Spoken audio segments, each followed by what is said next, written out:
Putra-putra Allah yang perkasa, Yakub dan Yusuf. Marilah kita belajar mengenai beberapa orang yang mengenal satu-satunya Allah yang benar.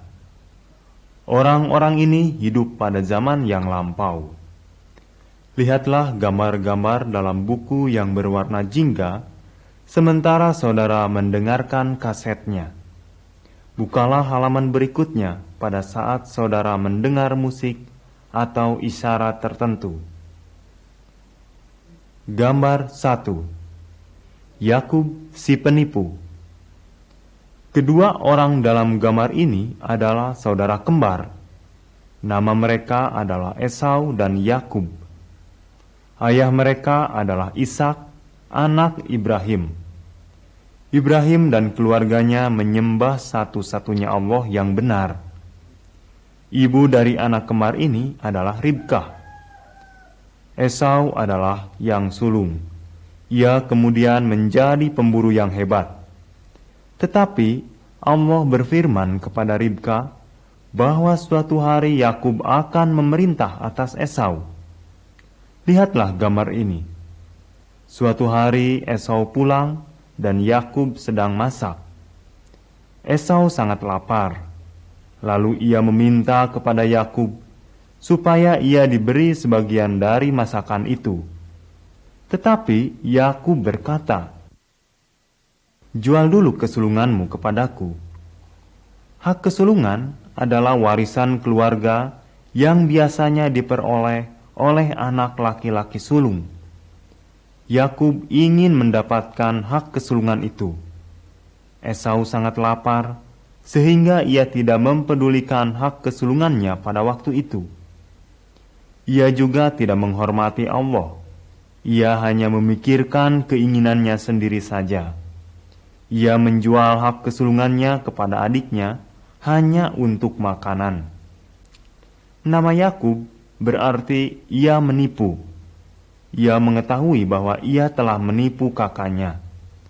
Allah telah berjanji bahwa Yakub akan menjadi lebih besar daripada Esau. Namun demikian, Allah tidak menginginkan seorang pun menjadi besar dengan cara menipu orang lain.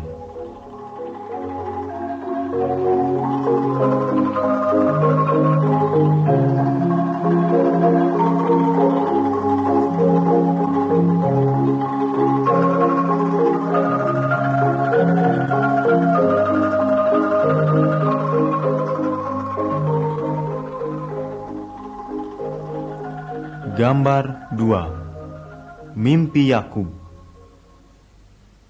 Yakub menipu Ishak, ayahnya yang sudah tua. Ia mengelabuinya sehingga ayahnya memberikan warisan kepadanya. Kemudian Esau menjadi sangat marah sehingga ia mengancam akan membunuh Yakub. Ribkah, yaitu ibunya, menyuruh Yakub untuk melarikan diri ke rumah pamannya di suatu negeri yang jauh. Dalam gambar ini kita melihat Yakub sedang berada dalam perjalanan. Pada malam hari ia berbaring di tempat sepi. Dalam tidurnya ia bermimpi. Ia melihat sebuah tangga yang ujungnya sampai ke langit. Malaikat-malaikat utusan Allah turun naik tangga itu. Allah berfirman kepada Yakub, "Akulah Allah Ibrahim dan Ishak. Aku akan memberikan tanah di mana kau tidur ini kepadamu dan kepada keturunanmu semuanya, dan akan menjaga engkau kemanapun engkau pergi." Ketika Yakub bangun, ia mengetahui bahwa ia telah melihat Allah yang benar dan hidup. Allah mampu datang dari surga untuk berbicara dengan manusia. Ia mengetahui bahwa Yakub seorang penipu. Tetapi Allah dapat membuat orang berbalik dari jalan-jalan mereka yang jahat.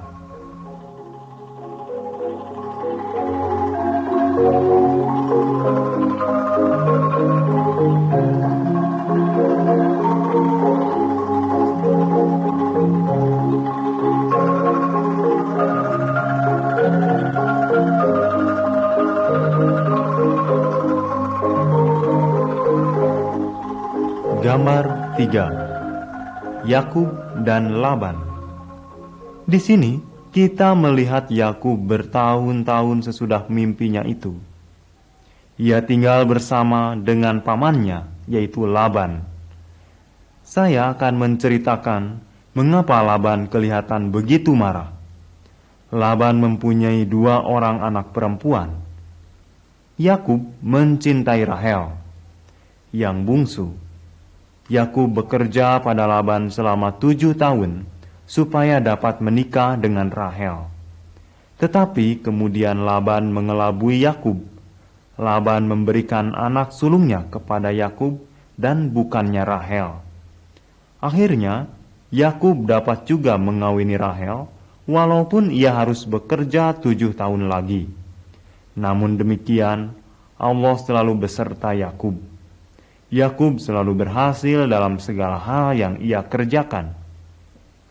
Ia mengembalakan ternak milik Laban, dan ternak-ternak itu berkembang biak pesat sekali. Kemudian mereka sepakat bahwa Laban akan memberikan ternak yang berbelang-belang atau berbintik-bintik dan yang hitam kepada Yakub. Lalu Yakub memutuskan untuk menipu Laban. Ia berupaya agar ternak-ternak yang kuat milik Laban melahirkan anak-anak yang berbintik-bintik. Dengan cepat Yakub memiliki ternak yang lebih banyak daripada Laban. Yakub menjadi sangat kaya.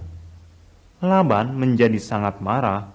Karena itu sekali lagi Yakub harus melarikan diri. Allah membiarkan Yakub ditipu oleh Laban. Yakub harus belajar bahwa menipu dan mengelabui itu salah.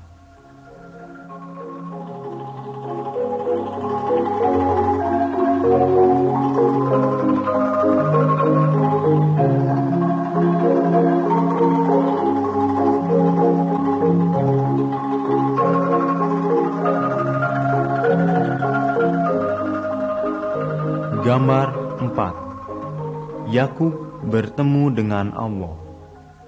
Yakub ingin kembali ke negeri ayahnya, Ishak. Tetapi ia takut bertemu dengan Esau kakaknya. Yakub mengirim banyak pemberian kepada Esau untuk menenteramkan dia.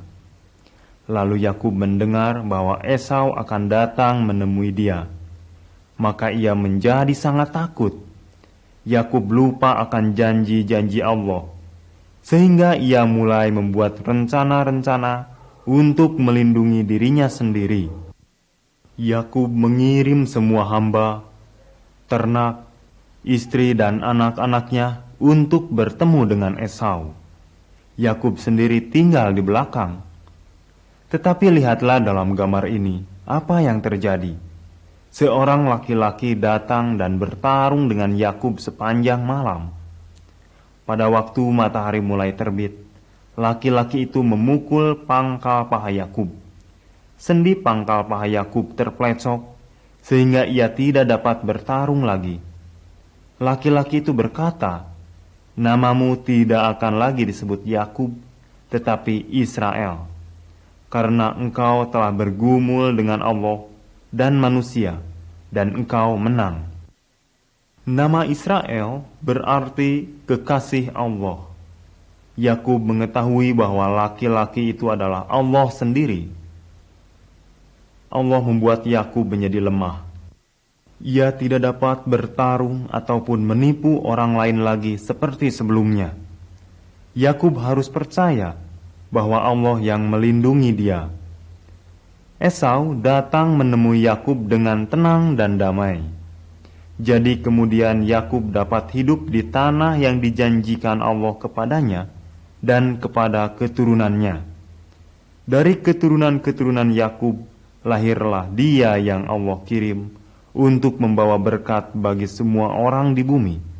Namanya ialah Isa Al-Masih.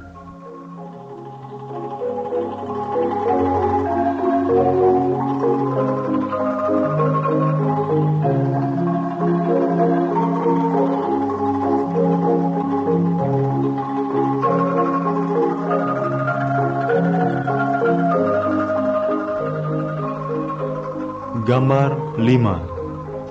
Mimpi Yusuf. Yakub yang disebut Israel mempunyai 12 anak laki-laki. Anak kesayangannya adalah Yusuf, anak sulung dari Rahel istrinya. Yakub memberikan sebuah jubah yang istimewa kepada Yusuf sebagai tanda kasihnya yang besar terhadap Yusuf. Saudara-saudara yang lain menjadi sangat iri terhadap Yusuf. Suatu malam Yusuf bermimpi. Dalam gambar ini, saudara dapat melihat Yusuf yang sedang menceritakan mimpinya kepada saudara-saudaranya. Inilah yang dia katakan. Dengarkanlah mimpi yang kuimpikan. Kita sedang berada di ladang mengikat berkas-berkas gandum. Lalu bangkitlah berkasku dan tegak berdiri. Kemudian datanglah berkas-berkas kalian mengelilingi dan sujud kepada berkasku. Saudara-saudara Yusuf menjadi sangat marah terhadap dia dan berkata, "Apakah engkau ingin menjadi raja dan berkuasa atas kami?" Kemudian Yusuf mendapat mimpi yang kedua. Sekali lagi Allah memperlihatkan kepada Yusuf bahwa suatu saat nanti keluarganya akan menghormati dia. Saudara-saudara Yusuf membenci dia karena mimpi-mimpinya itu. Namun demikian, Allah selalu beserta Yusuf karena Allah mempunyai suatu tugas khusus yang akan dilakukan oleh Yusuf.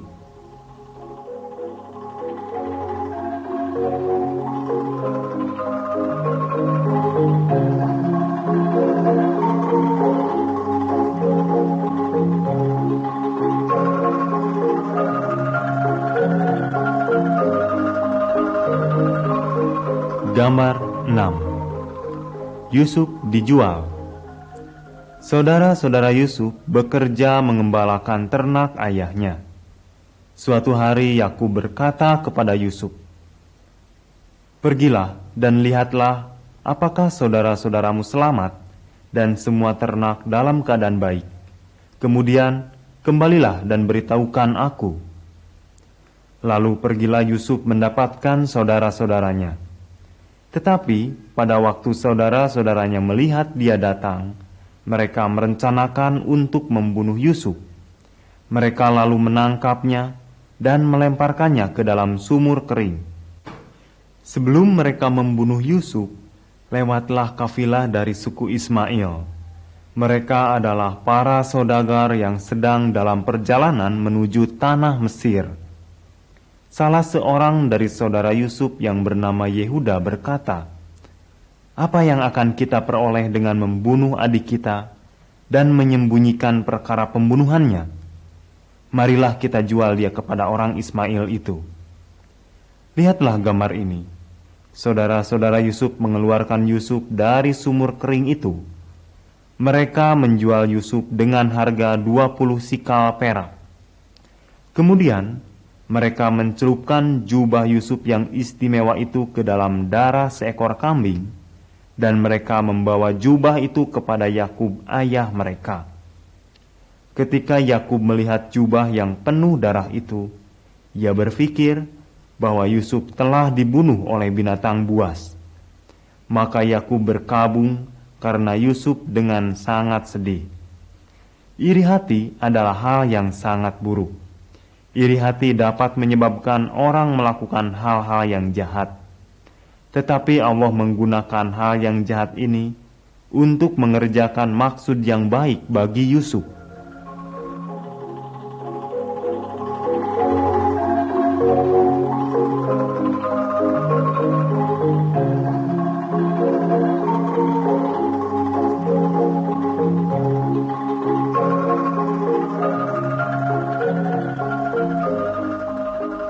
Gambar 7. Yusuf sebagai budak di Mesir. Orang-orang Ismail membawa Yusuf ke Mesir. Di sana mereka menjual Yusuf sebagai budak untuk dipekerjakan pada seorang yang penting yang bernama Potifar. Allah selalu beserta dengan Yusuf, sehingga ia selalu berhasil dalam pekerjaan yang dilakukannya. Potifar memberi kuasa kepada Yusuf untuk menjaga rumahnya. Yusuf adalah seorang pemuda yang tampan. Istri Potifar mengingini Yusuf, tetapi Yusuf menolak keinginan nafsu istri Potifar itu. Suatu hari pada waktu mereka hanya berdua di rumah, istri Potifar memaksa Yusuf untuk tidur bersamanya. Yusuf lari keluar rumah. Istri Potifar mencoba menarik jubahnya. Lalu istri Potifar ini memperlihatkan jubah itu kepada suaminya dan berkata, "Ia mencoba memperkosa aku." Karena itu, Yusuf ditahan dan kemudian dimasukkan ke dalam penjara. Yusuf menolak godaan dan dosa dari istri Potifar, tetapi ia malah dihukum karena kejahatan yang tidak ia lakukan. Allah mungkin membiarkan orang-orang lain melakukan hal yang jahat atas kita, tetapi ingatlah, Allah tidak akan pernah meninggalkan mereka yang taat kepadanya. Ia akan menghakimi dan menghukum mereka yang berbuat jahat.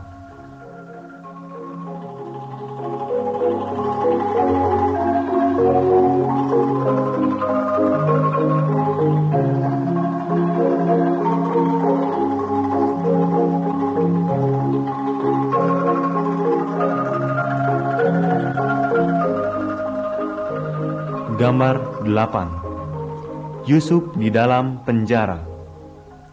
Dalam gambar ini, kita melihat Yusuf berada di dalam penjara. Namun Allah tetap beserta Yusuf. Penjaga penjara mempercayakan semua tahanan dalam penjara itu kepada Yusuf.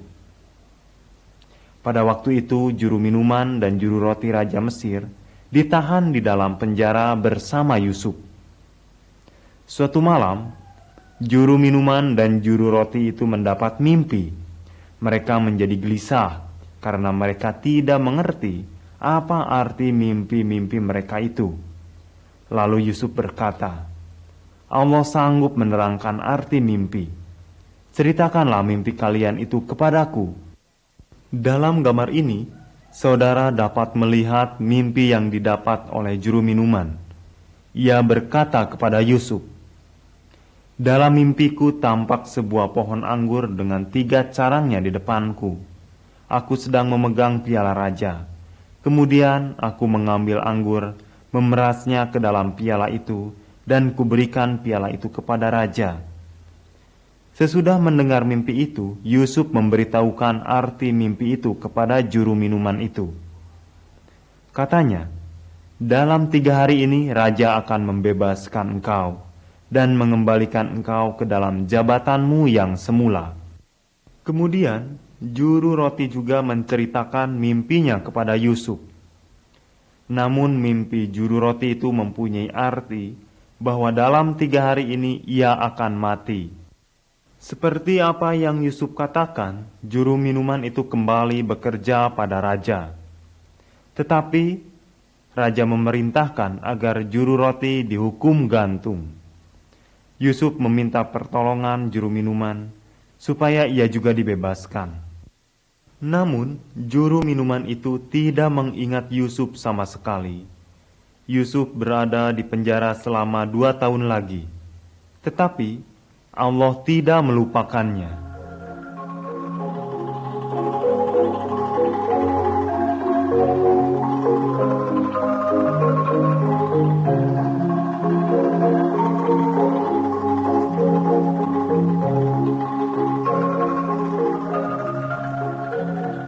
Gambar 9. Mimpi Raja.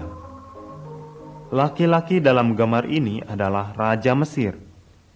Dia sedang tidur dan bermimpi. Dalam mimpinya, ia melihat 7 ekor sapi yang gemuk-gemuk keluar dari sungai. Dan mereka mulai makan rumput. Kemudian, ia melihat 7 ekor sapi yang kurus-kurus keluar juga dari sungai. Tiba-tiba mereka memakan habis ke-7 ekor sapinya yang gemuk-gemuk. Kemudian raja bermimpi lagi. Ia melihat 7 bulir gandum yang kurus memakan habis 7 bulir gandum yang baik. Raja menanyakan arti dari mimpinya itu kepada orang-orang yang pandai di istananya. Tetapi tidak ada seorang pun dari antara mereka yang dapat menerangkan arti mimpi itu. Kemudian, juru minuman raja ingat akan Yusuf yang berada di dalam penjara. Ia memberitahukan raja tentang Yusuf yang dapat menerangkan arti mimpi-mimpi. Raja memanggil Yusuf dan menyuruhnya keluar dari penjara itu. Ia menceritakan mimpi-mimpinya, dan Yusuf kemudian berkata kepadanya, Allah telah memberitahukan raja tentang apa yang akan ia lakukan. Akan ada 7 tahun kelimpahan di Mesir, dan sesudah itu akan ada 7 tahun kelaparan. Lalu Yusuf memberi saran-saran kepada raja mengenai apa yang harus ia lakukan. Raja melihat bahwa roh Allah beserta dengan Yusuf. Maka ia mengangkat Yusuf sebagai penguasa atas Mesir. Allah memakai kesengsaraan Yusuf untuk melatih Yusuf dalam pekerjaan yang penting ini.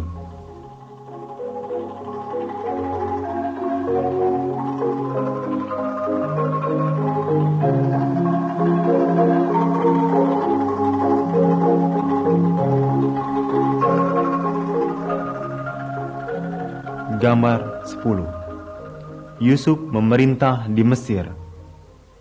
Yusuf menjadi penguasa yang besar dan bijaksana di seluruh tanah Mesir. Selama 7 tahun kelimpahan, Yusuf menimbun hasil panen gandum yang berlebihan. Ketika mulai masa 7 tahun kelaparan, orang-orang datang untuk membeli gandum kepada Yusuf. 10 anak laki-laki Yakub juga datang untuk membeli gandum, karena di tanah Kanaan juga terjadi kelaparan. Mereka menghadap dan sujud di hadapannya. Mereka tidak tahu bahwa penguasa itu adalah adik mereka sendiri. Lihatlah mereka dalam gambar ini. Yusuf berlaku seolah-olah ia tidak mengenal mereka. Ia menuduh mereka sebagai pengintai-pengintai, sehingga ia memasukkan mereka ke dalam penjara. Saudara-saudaranya ini memohon untuk dibebaskan.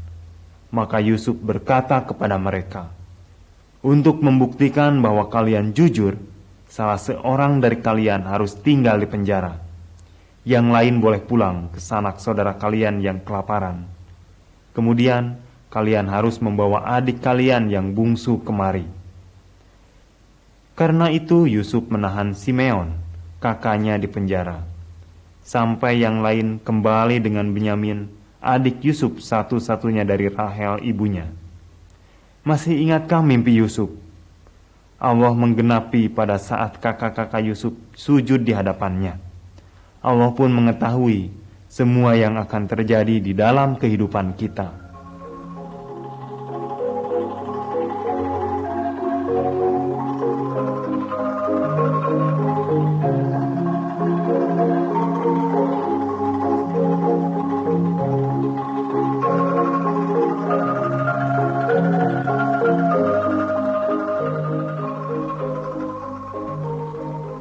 Gambar 11. Yusuf memperkenalkan dirinya kepada saudara-saudaranya.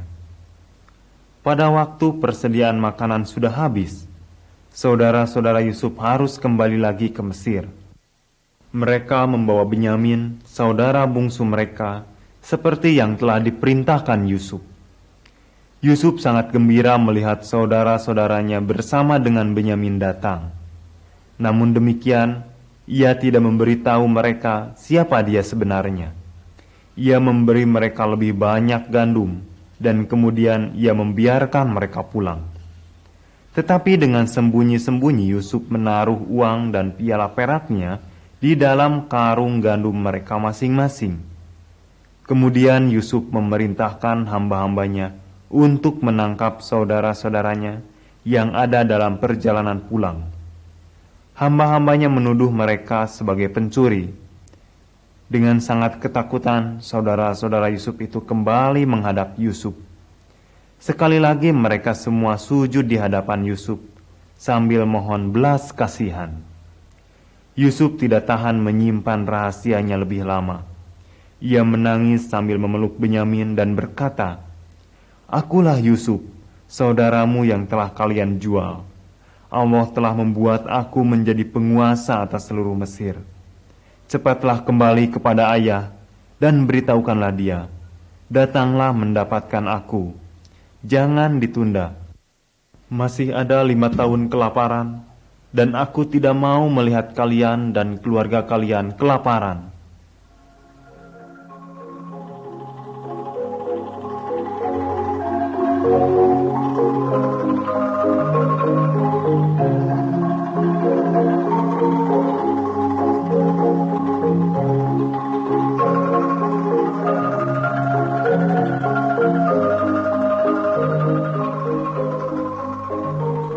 Gambar 12. Yakub dan Yusuf bertemu di Mesir. Saudara-saudara Yusuf pulang ke rumah dan memberitahukan ayah mereka, Yusuf masih hidup, dialah yang menjadi penguasa Mesir. Yakub, yang juga disebut Israel, hampir tidak dapat mempercayai hal ini. Yakub dan keluarganya membawa semua yang mereka miliki dan berangkat untuk hidup di Mesir. Betapa gembiranya Yakub bertemu dengan Yusuf. Dalam gambar ini, saudara dapat melihat Yakub yang sudah tua bersama dengan Yusuf di Mesir.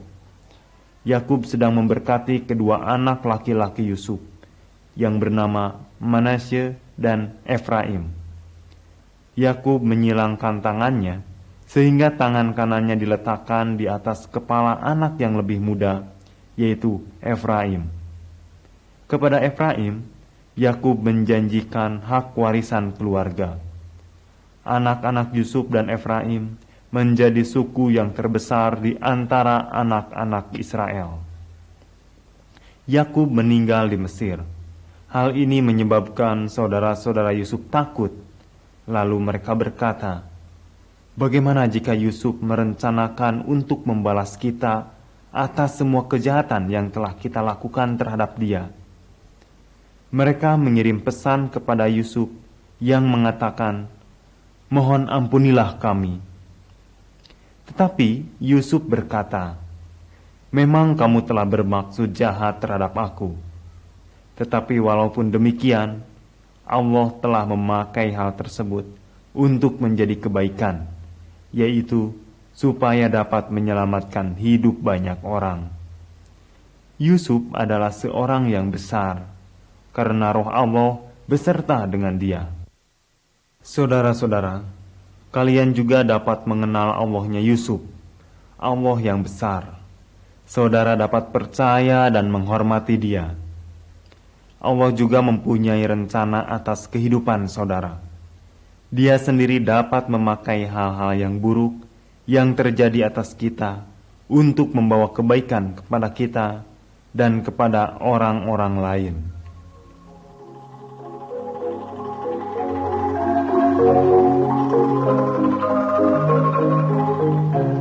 Gambar 13. Bayi Musa. Musa dilahirkan di Mesir kira-kira 400 tahun setelah kematian Yusuf. Orang tuanya adalah keturunan Israel. Semua bangsa Israel masih tinggal di Mesir setelah Yusuf meninggal. Orang-orang Israel bertambah banyak, berlipat ganda, dan menjadi bangsa yang besar, yang disebut orang-orang Ibrani. Setelah beberapa kali pergantian raja, ada raja Mesir yang tidak mengenal jasa-jasa Yusuf, dan ia bertindak kasar terhadap orang-orang Ibrani. Ia memaksa mereka untuk bekerja sebagai budak-budak, dan ia memerintahkan supaya semua bayi laki-laki Ibrani harus dibunuh. Ketika Musa dilahirkan, ibunya menyembunyikan dia. Ibunya meletakkan Musa di dalam sebuah keranjang dan meletakkan keranjang itu di tengah alang-alang di tepi sungai. Miriam, kakaknya, mengawasinya dari jauh. Lihatlah pada gambar, apa yang terjadi. Putri raja datang ke sungai untuk mandi. Ia menemukan keranjang itu di antara alang-alang. Ia membuka keranjang itu dan melihat seorang bayi Ibrani. Musa mulai menangis. Putri raja merasa kasihan terhadap bayi itu. Miriam berkata kepadanya, "Bolehkah saya pergi dan mencari seorang perempuan Ibrani untuk menyusukan bayi itu bagi Tuan Putri?" "Ya, pergilah," kata putri raja. Maka Miriam membawa ibunya, yaitu ibu Musa, untuk memelihara bayi itu. Musa menjadi dewasa di dalam istana putri raja. Ia diajar semua pengetahuan bangsa Mesir, dan ia menjadi orang besar.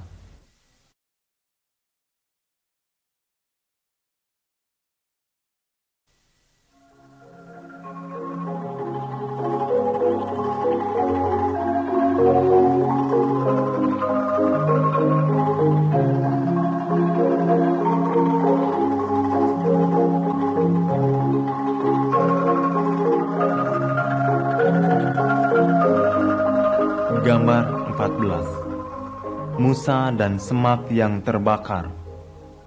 Pada suatu hari Musa melihat bagaimana orang-orang Mesir memaksa orang-orang Ibrani bekerja untuk mereka. Ia melihat seorang Mesir memukul seorang Ibrani.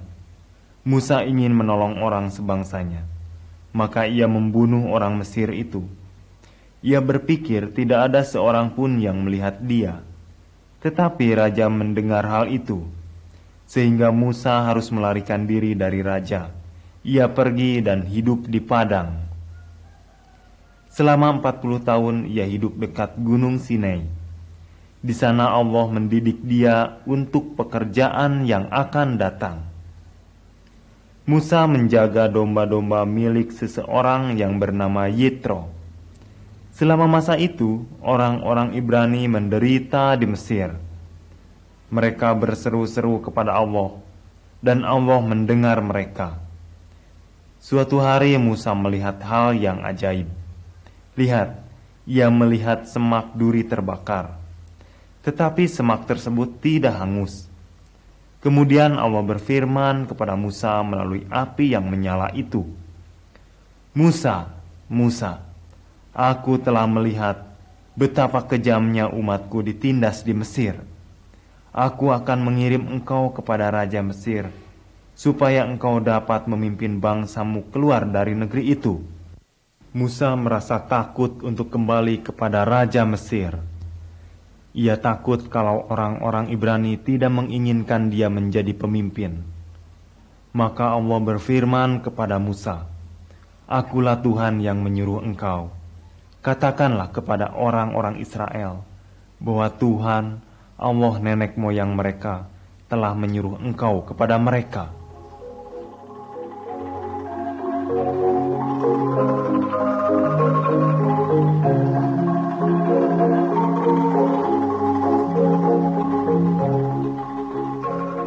Gambar 15. Musa kembali ke Mesir. Musa mentaati Allah dan kembali kepada bangsanya di Mesir. Musa dan Harun, kakaknya, pergi menghadap Raja Mesir dan berkata, "Tuhan, Allah orang Israel berfirman, biarkanlah umatku pergi." Tetapi Raja itu berkata, "Aku tidak mengenal Tuhan, dan aku tidak akan membiarkan orang Israel pergi." Raja membuat orang-orang Israel bekerja lebih keras daripada sebelumnya. Kemudian Allah berfirman kepada Musa, "Katakan kepada Harun untuk mengambil tongkatnya, dan lemparkanlah itu di depan raja, maka tongkat itu akan menjadi ular." Dalam gambar ini, kita melihat tongkat Harun menjadi ular. Kemudian raja memanggil ahli-ahli sihirnya. Mereka juga membuat tongkat-tongkat mereka menjadi ular. Namun demikian, tongkat Harun menelan tongkat-tongkat para ahli sihir itu. Allahnya Musa dan Harun lebih besar daripada Allah-Allah orang Mesir. Allah Israel juga lebih besar daripada Allah-Allah masa kini. Selanjutnya, Allah mengubah air menjadi darah, sehingga orang-orang Mesir tidak bisa minum, dan ikan-ikan pun mati. Allah membuat wabah katak, lalat, belalang, dan hujan es di Mesir. Binatang-binatang mati karena penyakit, dan orang-orang Mesir menjadi sakit. Kemudian, kegelapan meliputi bumi selama 3 hari. Namun demikian, raja tetap mengeraskan hati. Ia tidak mengizinkan orang-orang Ibrani pergi.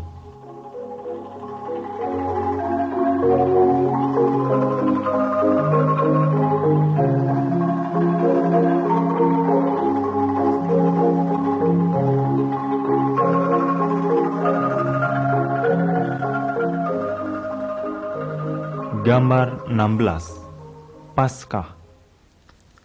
Allah berfirman kepada Musa bahwa ia akan membunuh semua anak laki-laki sulung orang Mesir. Tetapi pertama-tama Allah memberikan perintah ini kepada Musa dan orang-orang Ibrani. Pada hari yang ditentukan, setiap keluarga Ibrani harus menyembelih seekor domba atau kambing. Mereka harus membubuhkan darah binatang itu pada tiang pintu rumah mereka.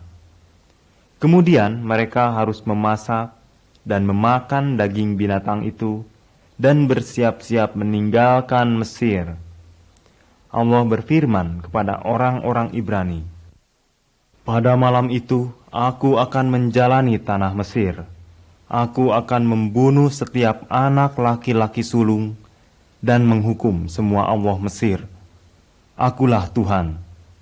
Darah pada tiang pintu akan menjadi tanda pada rumah-rumah di mana kalian tinggal.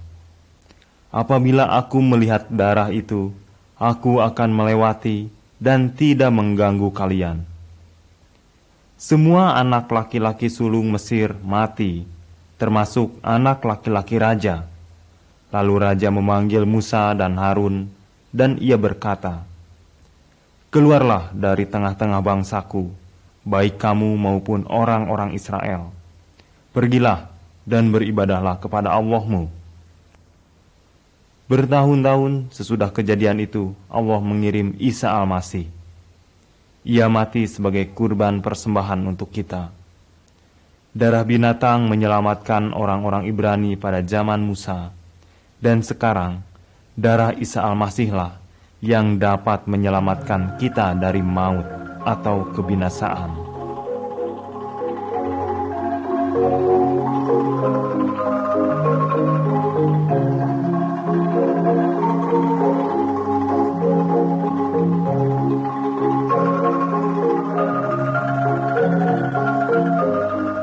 Gambar 17. Allah dan Musa menyelamatkan Israel. Allah memimpin orang-orang Israel keluar dari Mesir. Allah berjalan di depan mereka dalam tiang awan pada waktu siang hari, dan pada waktu malam hari ia menuntun mereka dalam tiang api.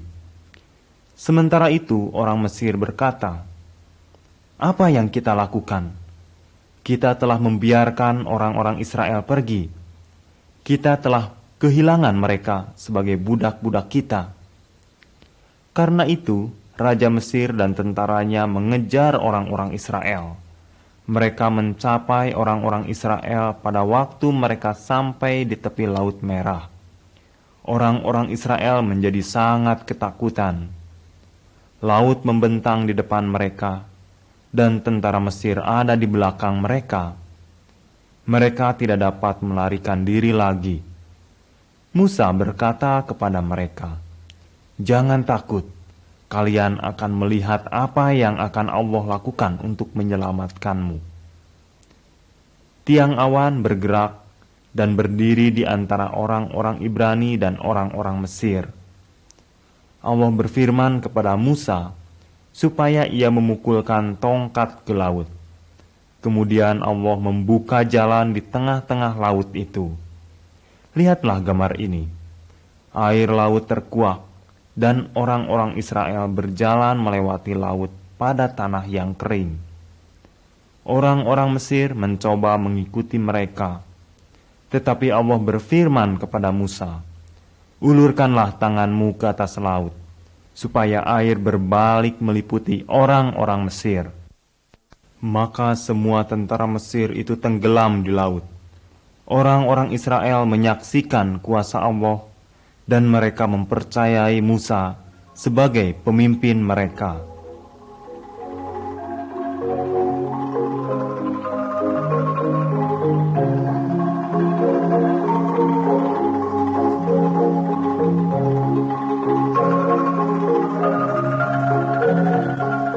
Gambar 18. Roti mana dan air di padang gurun.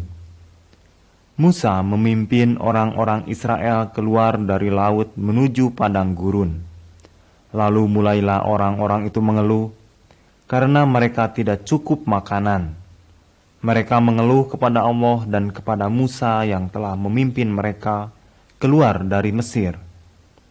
Maka Allah mengirim makanan kepada mereka. Setiap petang Allah mengirim burung-burung bagi mereka untuk dimakan, dan setiap pagi ada roti turun dari langit. Roti itu seperti biskuit yang diolah dengan madu. Orang-orang menyebutnya mana. Setiap pagi orang-orang mengumpulkan mana itu. Jika mereka mengumpulkan mana terlalu banyak, mana itu akan menjadi rusak. Setiap hari ke-6, Allah menyuruh mereka untuk mengumpulkan mana yang cukup untuk 2 hari. Tetapi mana-mana itu tidak rusak. Setiap hari ke-7 tidak ada mana. Hari itu bagi orang-orang Israel adalah hari untuk Allah. Mereka tidak bekerja pada hari itu. Selama 40 hari Allah mengirim mana untuk bangsa Israel. Tetapi bangsa Israel masih tetap mengeluh pada waktu tidak ada air. Mereka berkata, "Apakah Allah bersama kita atau tidak?" Karena itu Allah berfirman kepada Musa, "Ambillah tongkatmu dan pukulkanlah pada batu itu. Maka air akan keluar dari batu itu, sehingga orang-orang dapat meminumnya." Allah memperhatikan umatnya. Kita tidak perlu mengeluh kepadanya. Allah akan menyediakan segala sesuatu bagi mereka yang mempercayai dan menghormati Dia.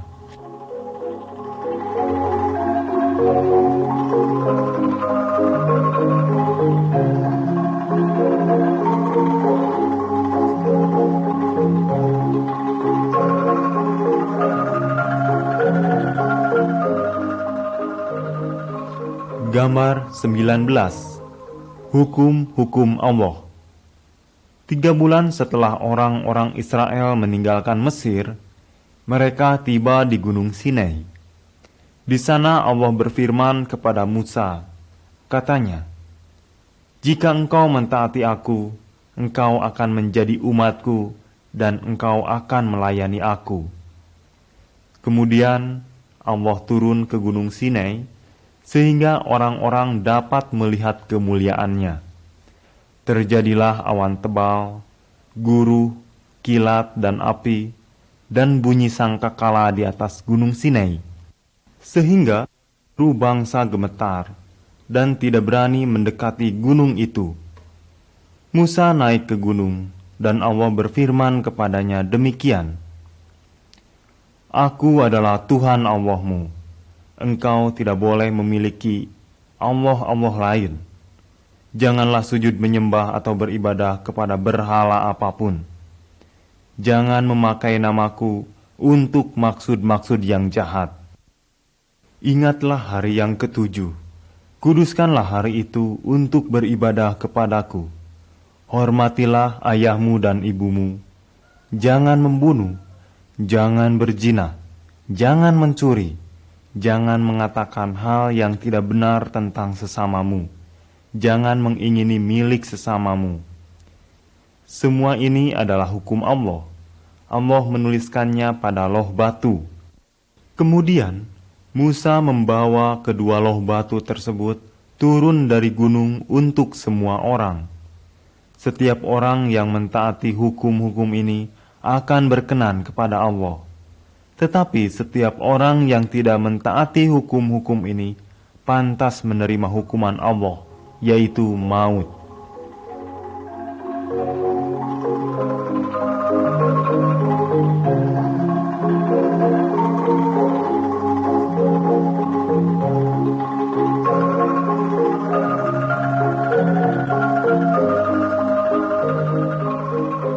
Gambar 20. Ular di padang gurun. Allah telah berjanji kepada bangsa Israel untuk memberikan sebuah negeri bagi mereka, yaitu tanah Kanaan, di mana Ibrahim dan Yakub tinggal. Tetapi bangsa Israel tidak percaya akan janji Allah. Mereka berkata-kata melawan Allah dan melawan Musa. Mereka berkata demikian, "Mengapa engkau memimpin kami keluar dari Mesir, supaya kami mati di padang gurun ini?" Lalu Tuhan Allah mengirim ular-ular beracun ke antara bangsa itu. Ular-ular itu memagut mereka, dan banyak di antara mereka yang mati. Kemudian bangsa itu datang kepada Musa dan berkata, "Kami telah berdosa, karena kami telah berkata-kata melawan Tuhan dan engkau. Berdoalah kepada Allah, supaya ular-ular itu dijauhkan dari kami." Lalu Allah menyuruh Musa untuk membuat sebuah ular tembaga dan menaruhnya pada sebuah tiang, sehingga apabila seseorang dipagut ular dan ia memandang pada ular tembaga itu, ia akan tetap hidup. Musa adalah kekasih Allah yang perkasa, dan ia adalah seorang nabi Allah. 40 tahun setelah ia memimpin bangsa Israel keluar dari Mesir, ia meninggal. Orang-orang Israel yang keluar dari Mesir juga mati di padang gurun. Mereka tidak memasuki negeri yang Allah janjikan, karena mereka memberontak melawan Allah. Hanya anak-anak mereka yang hidup di tanah Kanaan, dan sekarang menjadi negeri Israel. Saudara-saudara, Allah telah menjanjikan kita sebuah tempat yang indah sesudah kematian. Namun demikian, kita tidak boleh memberontak melawan Allah seperti orang-orang Israel tersebut.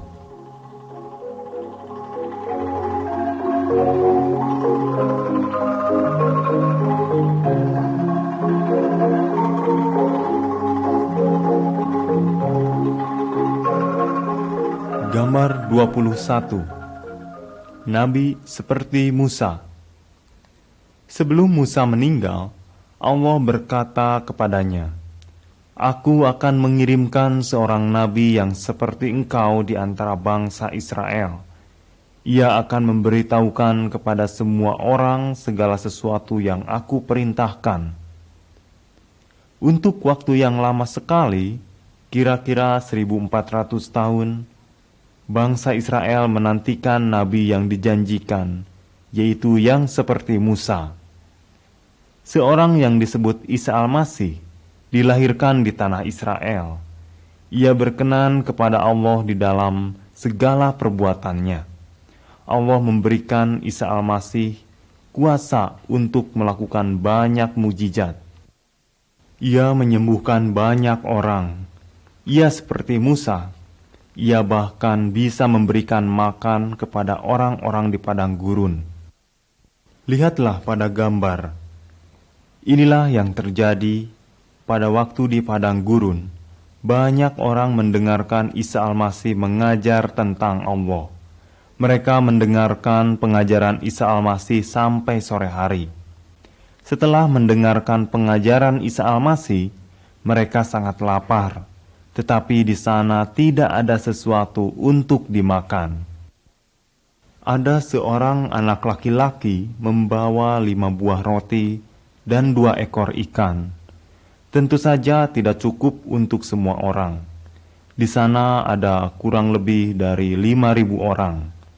Tetapi Isa Al-Masih mengambil roti dan ikan itu. Ia mengucap syukur kepada Allah. Kemudian Isa Al-Masih membagikan roti dan ikan kepada semua orang. Murid-murid Isa Al-Masih mengumpulkan makanan yang tersisa.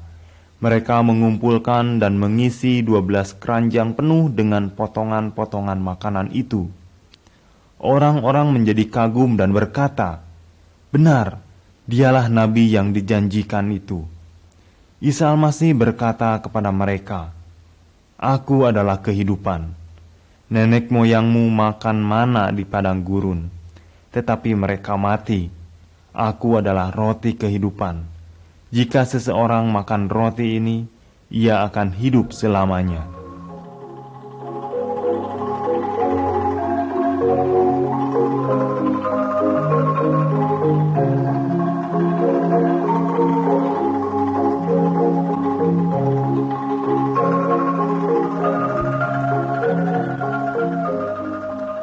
Gambar 22. Isa Al-Masih berbicara dengan Musa. Suatu hari Isa Al-Masih membawa 3 orang dari murid-muridnya naik ke atas gunung. Mereka pergi untuk berdoa kepada Allah. Tetapi murid-muridnya tertidur. Sementara Isa Al-Masih berdoa, rupa wajahnya berubah. Jubahnya berwarna putih berkilau-kilauan. Dan tampaklah 2 orang lain bersama dengan Isa Al-Masih. Yang seorang adalah Nabi Musa, dan yang lain adalah Nabi Elia. Keduanya telah hidup di bumi beratus-ratus tahun sebelum Isa Al-Masih. Tetapi pada saat itu, murid-murid Isa Al-Masih melihat mereka sedang bercakap-cakap dengan Isa Al-Masih. Isa Al-Masih mengetahui bahwa ia akan segera mati. Ia berbicara dengan Musa dan Elia mengenai kematiannya. Ketiga murid Isa Al-Masih terbangun dari tidur mereka dan melihat Musa dan Elia bersama dengan Isa Al-Masih. Mereka menjadi sangat takut. Kemudian datanglah awan yang tebal menaungi mereka semua. Terdengarlah suara dari dalam awan itu berkata, "Inilah manusia yang kupilih. Dengarkanlah dia."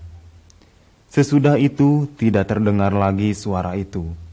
Musa dan Elia pun tidak nampak lagi. Musa meninggalkan sebelum ia memasuki tanah Israel. Ia pergi menuju Allah di surga. Isa Al-Masih juga harus mati untuk memperlihatkan kita jalan menuju Allah. Ini adalah janji yang agung yang Allah telah berikan untuk kita. Ada kehidupan yang sungguh menyenangkan setelah kematian bagi semua orang yang mengikuti Isa Al-Masih.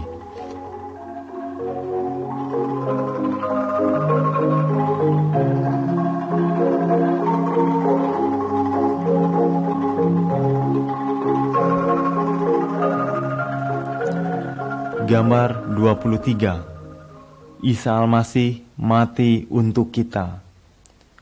Orang-orang jahat membunuh Isa Al-Masih, seperti yang saudara lihat dalam gambar ini.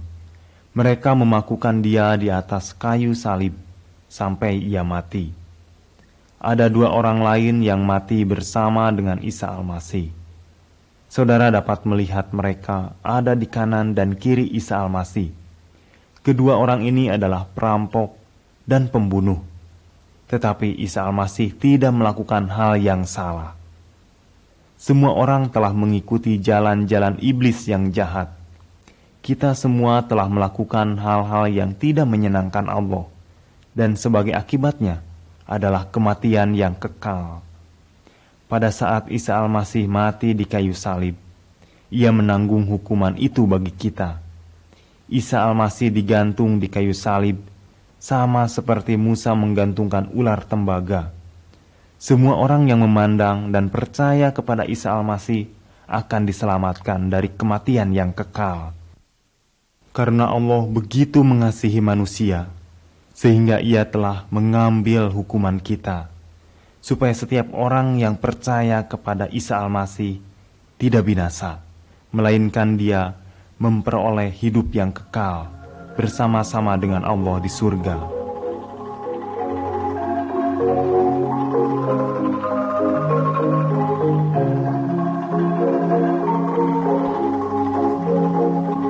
gambar 24, Isa Al-Masih hidup sampai hari ini. Isa Al-Masih dikuburkan dalam sebuah kuburan. Pada hari yang ketiga sesudah ia mati, ia hidup kembali. Sesudah 40 hari di bumi, Isa Al-Masih naik ke surga seperti yang saudara lihat di sini. Murid-muridnya memandang dengan kagum. Sekarang Isa Al-Masih ada di surga. Musa juga ada di surga. Namun demikian, Isa Al-Masih jauh lebih besar daripada Musa. Musa adalah seorang pemimpin yang besar dan seorang nabi Allah. Tetapi Isa Al-Masih adalah penjelmaan dari Allah sendiri. Allah yang menyatakan dirinya kepada kita. Isa Al-Masih adalah yang mempertemukan manusia dengan Allah. Musa menyelamatkan orang-orang Israel pada waktu ia memimpin mereka melalui Laut Merah. Tetapi Isa Al-Masih datang untuk menyelamatkan semua orang yang mengikuti dia. Tubuh kita pasti mati, tetapi roh kita akan tetap hidup, entah bersama-sama dengan iblis di neraka, atau bersama dengan Allah di surga. Suatu hari kelak, Isa Al-Masih akan kembali ke bumi, sama seperti pada waktu dia naik ke surga. Isa Al-Masih akan membawa semua orang yang percaya kepadanya untuk tinggal bersama-sama dengan Allah di surga. Saudara-saudara yang kekasih, renungkanlah baik-baik mengenai kisah nyata tentang Nabi Musa dan Isa Al-Masih. Percayalah kepada Isa Al-Masih, maka engkau akan diselamatkan.